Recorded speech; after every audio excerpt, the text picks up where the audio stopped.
Vorasidenib é uma droga nova que está em fase de estudo no tratamento dos pacientes com glioma de baixo grau, com IDH1 e IDH2 mutado. O IDH é uma enzima, é a isocitrato desidrogenase, que está mutada nos gliomas de baixo grau, grau 2 e grau 3.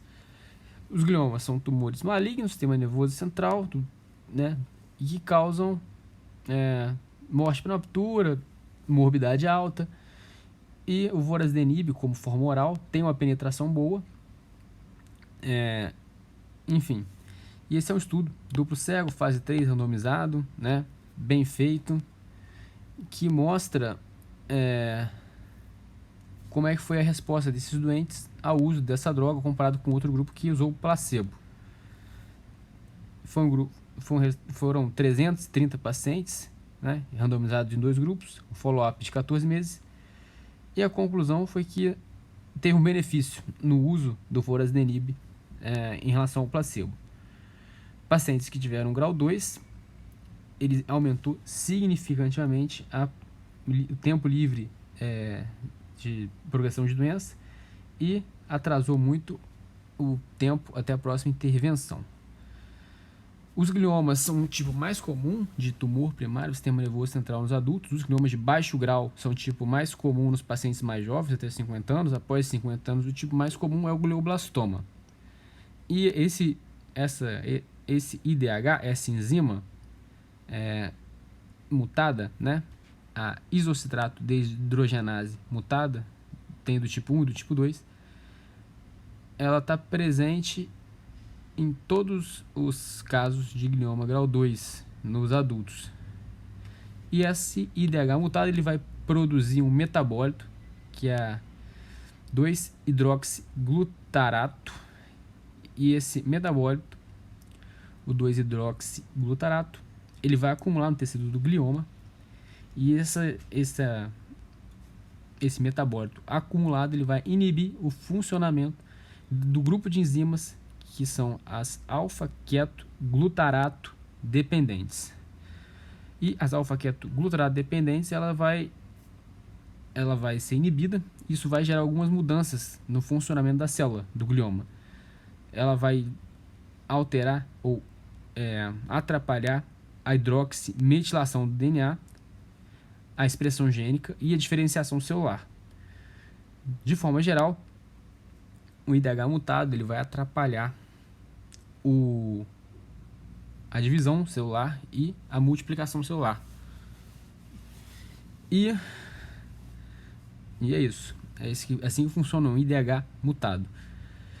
E os gliomas, eles podem ter uma outra alteração genética, que é a translocação entre o cromossomo 1 e o cromossomo 19, que é chamada codeleção do 1p19q.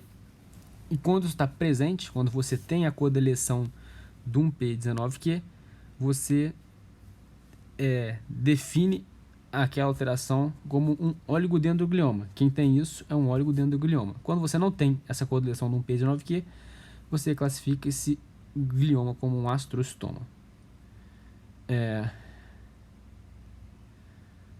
Enfim. O que a gente tem hoje de tratamento para glioma de baixo grau é cirurgia, radioterapia, quimioterapia como um padrão de cuidado para esse doente. Apesar disso, a quimioterapia e a radioterapia elas têm alguns efeitos colaterais. O mais famoso da radioterapia é causar uma degeneração cognitiva, né? A demência causada pela radioterapia. E a quimioterapia, um efeito colateral dela que é mais comum é causar posteriormente uma hipermutação do DNA e os seus efeitos tóxicos das drogas também. E para atrasar esses efeitos, alguns pacientes que têm um glioma grau 2, eles não recebem imediatamente esses tratamentos adjuvantes.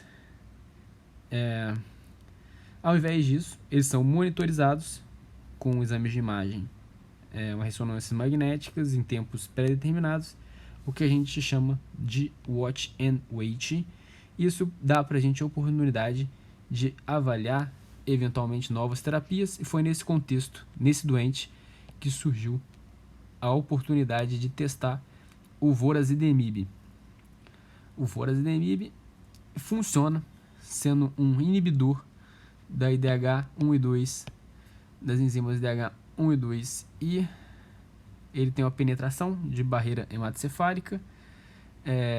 Ele é usado nos tumores de baixo grau, de forma até agora onde sabe segura. Tem uma atividade antitumoral e ele é usado no glioma de baixo grau e não capta contraste.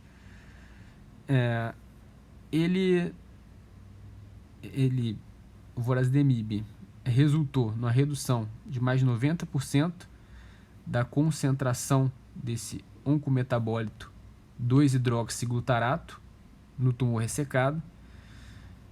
Isso foi associado com a reversão da expressão gênica e da epigenética, alterando a fórmula do IDH. A dose que foi usada no estudo foi de 40 mg diariamente do vorazidemib.